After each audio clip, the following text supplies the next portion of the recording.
was Chris Reeve. Just the sweetest, brightest, nicest young kid that ever came into my life. One always could feel it. There was something about Chris Reeve that was bigger than an actor and bigger than Superman and bigger than his role in the entertainment business, some larger human mission. Chris Reeve took unbelievable adversity and turned it into an extraordinary opportunity that will have global ramifications forever. You would have no idea that that man was really disabled because of the work he did. But he was severely disabled.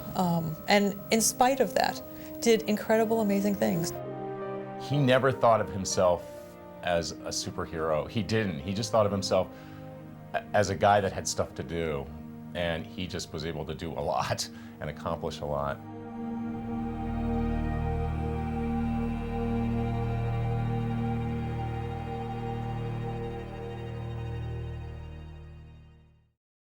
Chris was incredibly adventurous. His whole life was about, boats and planes and sailing and soccer and all that kind of sort of amazing athletic stuff. And we played tennis, and of course playing tennis with him was a little scary because he was so tall and his serve was like, a bullet. When we started filming Somewhere in Time, and I came out to Mackinac Island, and Chris was there. We had dinner every day. We became like really close. We just shared everything. He taught me how to sail. He taught me how to fly an airplane. He swore to me he wouldn't fly while we were shooting because I said, anything happens to you. And one day I met this girl at a dinner party and she said, oh, I met your actor, Superman. I said, oh, really, where?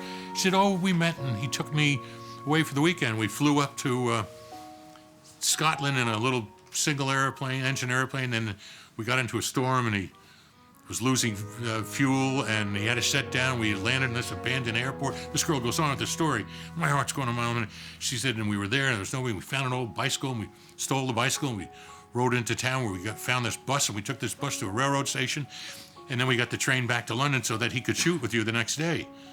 Or the next one, I said, oh, thanks. And he had promised me he wouldn't. So the next day, I was coming to say, hey, how you doing, kid? He said, good. I said, how was your weekend? He said, oh, fine. I said, what'd you do? He said, oh, nothing. He said, oh. I said, you didn't fly up to Scotland and lose your gas and he's turning and have to land and get a bicycle and steal that and take a bus and take the train and to get here. He looked at me, he said, all of the above.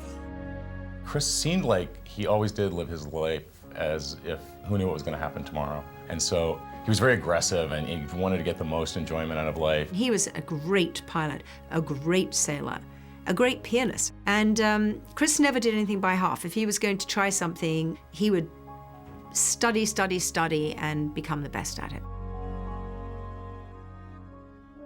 The thing I remember most about him as a student in Juilliard was that he was serious.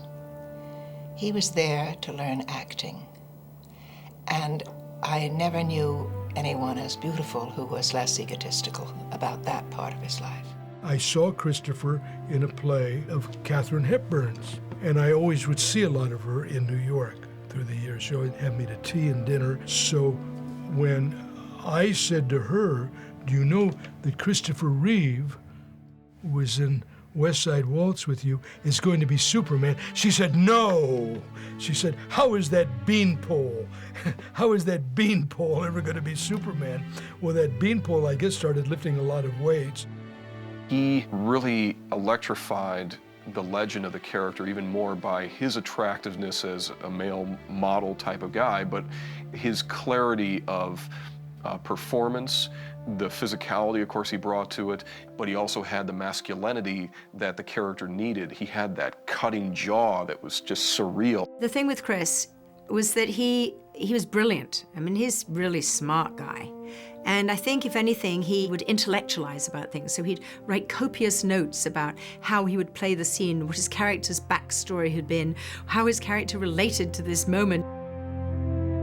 He took it seriously, and I think it shows in his work. And I think he was maturing as an actor in every film he did.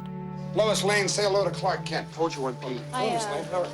I just thought he was this kid. He was very serious about playing the part, but he was very, very earnest. He was very concerned he'd be typecast. He read all the stories about George Reeve. So in the sense of his acting that part, he really, really took it very seriously, and in a classical way, broke those characters down and made Clark funny and embodied Superman and became Superman for a lot of people and knew enough about the myth to honor that. There's a scene in Superman, which is a tricky scene, but when we shot it, it was in 2 separate pieces. Good night. And it's where Christopher Reeve, as Superman, leaves Margot Kidder having just taken her on a flight of fantasy, where she does nothing but melt and fall desperately in love, and he flies away, and in 18 seconds later, there's a knock on her door without a cut. Lois? Lois? Anybody home? Hello? Lois? And she goes to the door, and it's Clark Kent. And she looks right at him. She said, "Oh, come in, Clark." For goodness sake, didn't you hear me knocking? Well, Christopher made that work for Margot, that he flew away as Superman, and he comes in the door as Clark Kent, and he is 2 totally different people. That's not acting. That's just life. He brought them both to life in such a wonderful way. He was a weird guy to hang out with because he was a goofball.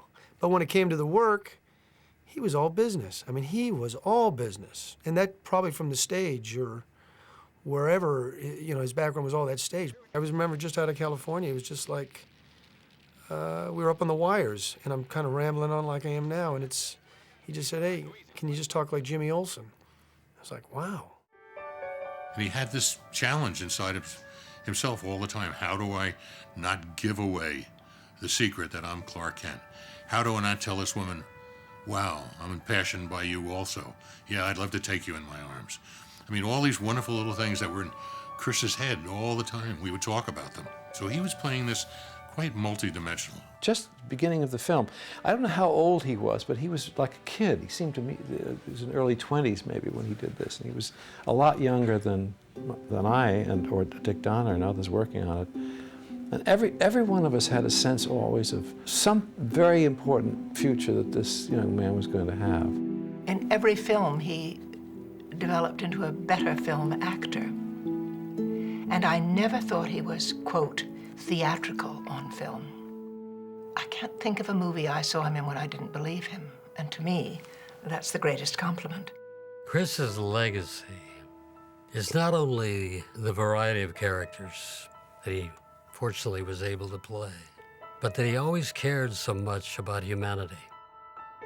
I think he even cared before this tragic incident. He was riding a horse. I believe he was about to jump, and the horse stopped. But as gravity has it, and physics has it, he went flying forward and fell on his head. Broke his neck at the C1-2 level. He was paralyzed at that point and was ventilator dependent forever. Here was Chris, this 6'4" giant guy, and then there he was in the chair with the ventilator, but you know what? Those eyes never changed. And that's what I sort of connected on, and very quickly we established a relationship that was just really based on a lot of trust. The first couple of months, even the first 6 months, were more about learning to live with that kind of a severe disability. Dana always said it was like entering another universe, and it was scary. Everything was scary. There's a quote in his book and a story, I think, that he recollects about being in the hospital and his wife Dana being with him, and they having a discussion about, should I go on or not? And she looked at him and said, you know what, you're still you. And as long as you're you, I'm here with you, and I'm in here for the long haul, and we can do this together. And I think for him, that was a turning point. One of his books was called Still Me. That came from that quote that Dana said. For someone with whose life had been so changed, it was astounding to see when he could get down, but it would last such a short time, and he was able to get himself out of it. Now, there's no question that Dana and his children were one of the reasons that he was able to pull himself out. Dana was just his rock, and she was always optimistic. The first time we got him home was around Thanksgiving of '95, And so, yeah, I mean, there was this feeling that, oh my gosh, you know, Chris has probably become the most famous disabled person in the world, but we were just sort of learning how to navigate the waters in the beginning. After the accident, he would have long conversations with me. It wouldn't be a 10-minute conversation, it would be like a 2 to 3 hour conversation, and we would just cover everything about life. And so I think what happened is he had a lot of time to think. And because it was so hard for him to speak because of the ventilator, he would really choose his words, and they would be very meaningful words. And we would talk about how he was paralyzed physically, but not mentally. You know, his mind, his spirit, his ideas, his ability to communicate. He said these people would come to him with their problems. And so after a while he said, you know, this is who I am. I'm a different person now. I am receiving other people's problems. I process them. I am their listener. And so he became a man who was incredibly giving. The terribleness of the accident and the wonderfulness of his recovery gave him a place in his life he never expected to have, which was as a spokesman, as a person who could do good in the world. Chris started the foundation shortly after he was injured, just because people were sending him checks, I think, you know, to try and help for the cause. And so they set up a not-for-profit organization, figuring that when he got himself home and together, they'd figure out what to do. One thing he knew he didn't want to do, he didn't want to build buildings, and he didn't want to build buildings with his name on them. All he wanted to do was find the best research out there. I mean, I was with him when he'd call scientists up and said, I saw your report, you didn't do what you said you were going to do. How come the science isn't going forward? What is stopping you? What is in the way? I think the overriding thing for Chris was that he wanted to walk again. He wanted his life back, particularly in the beginning. And that was a challenge for us as the foundation because, you know, there was this whole group of the disability community that wanted Chris to be their Uber advocate. He upset a lot of people in chairs, a lot of disabled people, because, you know, they didn't want him to go out there and say, wait a minute, I'm not satisfied living in a chair. I want to walk again. I am going to walk again. I'm going to find a way to walk again.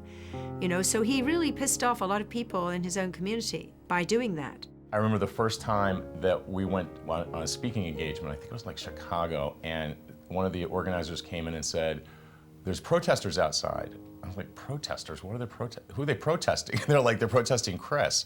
And lo and behold, there were people in wheelchairs with placards that said, you know, Christopher Reeve believes in cure him or kill him. And Chris and I sort of realized that we did need to put a face on both of those movements, the cure movement and the disability rights movement. He was very involved in Washington. He was involved in asking people for gifts, for donations. It's hard to say no to that man. So he was very helpful from a fundraising standpoint. So he was involved in every aspect, and he can talk about that science better than the scientists could. He totally understood what was happening in the test tube and in the petri dish, all the way up until things might be implanted into human beings. He understood all of that and made it his job to do that. He really took everything he had and lived his life through his brains, which he had. He was so incredibly smart, through his talent that he had, that he could express through his acting and directing, and through his advocacy work. He had this whole other part of him that needed to be nurtured, and that was his artistic life. He was working on this film, directing for HBO. He had plans for writing a book with Random House, which he did. And he was being thought of to be in Rear Window for ABC. And all this was sort of happening at the same time that we were doing all of this foundation work. Hey, Mark. Hey, Mark.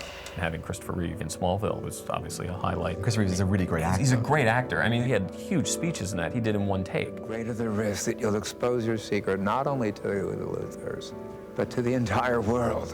I mean, it was just fantastic and just gave a really good performance. This kind of thing is something that I'm delighted to sandwich in around all the political work that I'm doing and all the advocacy work, fundraising work, health maintenance, all the things that preoccupy my life mostly. But to get a chance, to act, direct, it makes me feel that I'm not separated from my life before the injury, that there still is a continuity to it, and that really brings me a lot of pleasure.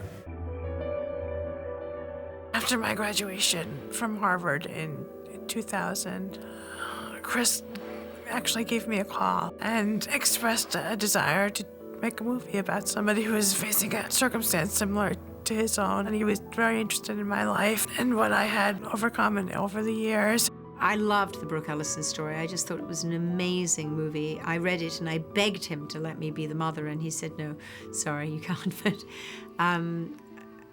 She was just incredibly inspiring, and I think it was wonderful, you know, that Chris made that movie, and it was just beautifully acted too. He was an artist in what he was doing and was so dedicated and so passionate, working incredible hours every day in ways that I think were really awe-inspiring to not only the crew, but, you know, to myself and to my family. I really think the great legacy with Chris is that one person can make a difference. And so many people think problems are just too big and there's too much and I can't do it. And that was the message he would pound into people every time he talked to them and every time he talked to groups. You, one person, can make a difference, and it's really true. He discovered an enormous strength, ability, and necessity. He said, I'm just so privileged. My wife stayed with me, I have beautiful children, and I have discovered that I can still direct and act and public speak and make a difference from a chair. And I couldn't do this if I wasn't famous. So he was just incredibly grateful for what he was able to do. I kind of came to the conclusion that Chris ended up being a teacher. You know, he was dealt with the accident, and instead of wheeling away, he wheeled towards the podium. And that's kind of who Chris was.